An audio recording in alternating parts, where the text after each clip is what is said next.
Sobat Kawanua, Kejaksaan Tinggi Sulawesi Utara terus mendalami kasus dugaan tindak pidana korupsi penyaluran dana siap pakai stimulan perbaikan dan pembangunan kembali rumah rusak akibat bencana gunung api Ruang. Untuk mengumpulkan bukti, penyidik Kejati telah melakukan penggeledahan di dua lokasi utama, Pulau Siau dan Pulau Tagulandang. Kejati fokus pada dugaan intervensi penyaluran bantuan yang seharusnya diterima langsung oleh korban. Asisten Intelijen Kejati Sulut, Eri Yudianto mengungkapkan bahwa penyidik telah melakukan tindakan penggeledahan di dua tempat, yakni di Pulau Siau dan Pulau Tagulandang. Tindakan ini merupakan bagian dari penyidikan yang telah ditandatangani oleh Kepala Kejati Sulut. Tujuan utama penggeledahan adalah untuk mengumpulkan bukti-bukti terkait dugaan tipikor dalam penyaluran bantuan korban Gunung Ruang. Dari hasil penggeledahan, penyidik telah menyita sekitar 4 koper dokumen dan beberapa alat elektronik, seperti laptop dan personal komputer.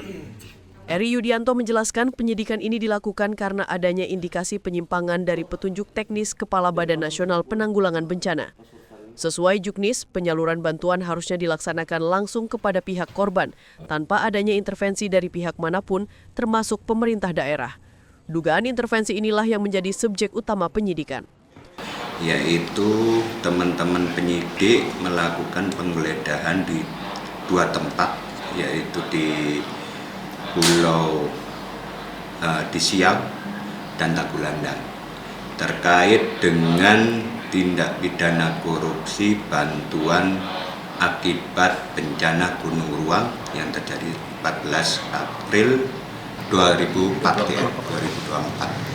Sejauh ini Kejati telah memeriksa kurang lebih 7 orang saksi dari pihak swasta dan sekitar 200 orang korban telah dimintai keterangan terkait penyaluran bantuan.